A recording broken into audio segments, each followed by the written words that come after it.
qala musannif sabit sebuah hadis dalam sahih Bukhari dan sahih Muslim daripada Jundab Al-Qasri daripada Nabi SAW baginda bersabda man shalla subh fahuwa fi dhimmatillah ta'ala fa yatlubannakum Allah syai'an min dhimmati.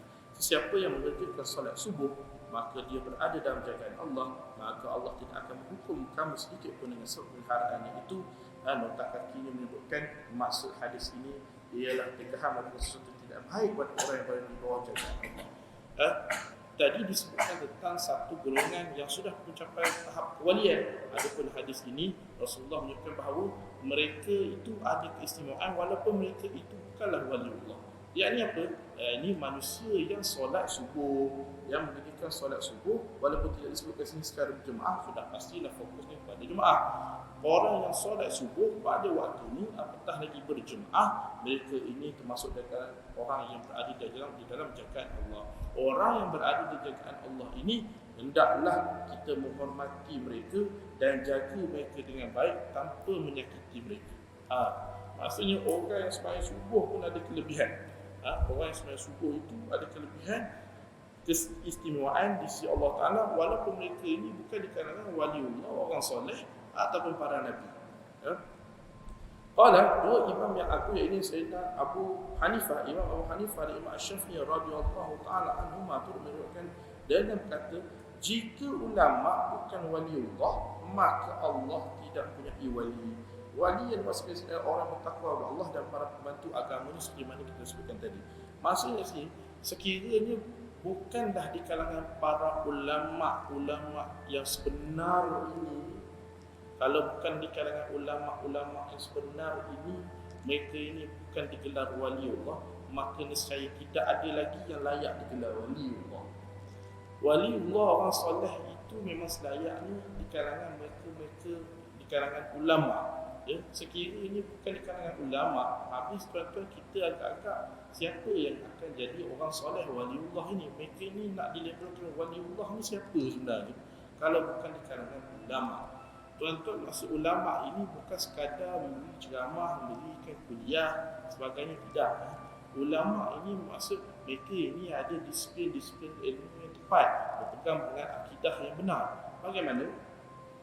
Sudah pastinya mereka ini tidak mencapai dengan cara sehari dua ataupun sebulan dua ataupun secelup dulu. Ini menunjukkan bahawa orang nak jadi ulama itu daripada awalnya hingga akhir hidup itu penuh dengan ilmu. Sejak daripada kecil dia sudah belajar ilmu. Kalau kami dahulu belajar di Al-Azhar, mereka itu baru gelar layak digelar Al-Azhari. Maksud mereka ini menuntut ilmu betul-betul dalam bidang pengajian Al-Azhar. Mesti mereka itu dari kecil lagi, umur sekolah rendah lagi, sudah belajar di sekolah-sekolah Azhar. Menengah sanawi di Azhar, masuk universiti Azhar, masuk ambil PhD master pun Azhar. Bila sudah semua itu, layaklah mereka ini digelar Al-Azhari. Sekiranya tidak layak mereka gelar begitu, apatah lagi memakai pakaian istilahnya libas Azhari dengan kopiah tarbus ni sekali, tidak layak. Menunjukkan bahawa peringkat ilmu itu tidak semudah itu. Ada orang mereka fikir dengan mencelup-celup daripada kata-kata ustazah, mana-mana yang mereka petik daripada Google, YouTube, mereka sudah layak untuk menggelar orang yang pandai, mahir dalam ilmu. Tidak. Orang yang mahir dalam ilmu itu sebenarnya mereka ini sudah pelajari seluk-beluk disiplin ilmu itu sejak sekian lama lagi, maka layak mereka gelar sebagai ulama.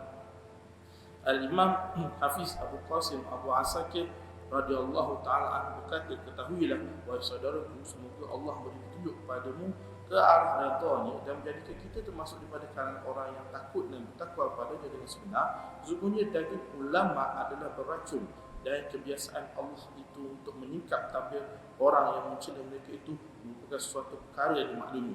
Sesiapa yang mengaibkan ulama dengan ucapan lidahnya, Allah Ta'ala akan menimpakan bala ke atasnya dan mematikan hatinya sebelum dia meninggal dunia. Sebab itu diumpamakan sebagai ulama itu dagingnya beracun kerana dia nak kiaskan kepada bahawa mengumpat, mencela orang Muslim itu adalah umpama seorang itu memakan daging saudaranya sendiri. Itu umpama mengumpat. Jadi bayangkan kita sekiranya yang kita upat itu adalah ulama, maka sebab itu dibuatkan perumpamaan daging ulama itu beracun. Maka umpama kita sudah makan daging yang beracun, maka kesan buruknya itu akan dapat pada kita yang makan daging ulama tersebut.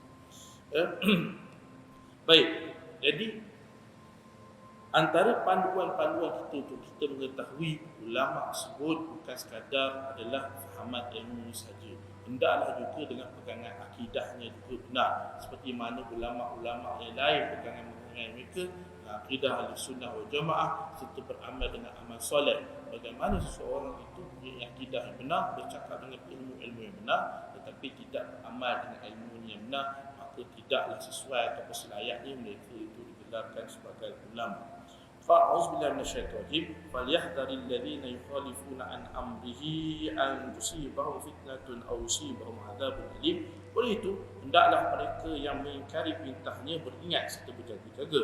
Jangan mereka ditimpa balak bencana atau ditimpa azab seksa yang tidak terpedaya sakitnya. Surah An-Nur ayat 63, ya ini perintah-perintahnya, yang ini termasuklah menghormati orang-orang soleh dan ulama-ulama.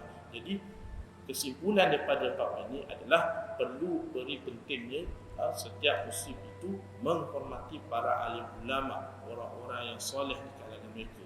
Jadi kalau sekiranya kita ini mengetahui di tempat-tempat kita, di kawasan taman-taman kita, di tempat daerah-daerah kita, adanya orang-orang soleh, adanya ulama-ulama, adanya para habaib, adanya syekh-syekh yang hebat dalam bidang ilmunya, tuan-tuan guru, ustaz-ustaz yang hebat ilmunya, tidak ada masalah kita menghormati mereka. Malah saya syurkan pada tuan-tuan, tulislah kisah mereka, masuklah cerita-cerita mereka ni dalam WhatsApp, dalam Facebook, dalam apa-apa pun media-media, supaya tuan-tuan ataupun orang tahu bahawa adanya orang soleh di kalangan kita, adanya orang soleh, orang alim di tempat kita, supaya orang lain boleh tahu, orang lain juga boleh rujuk, supaya orang lain boleh ambil manfaat daripada mereka.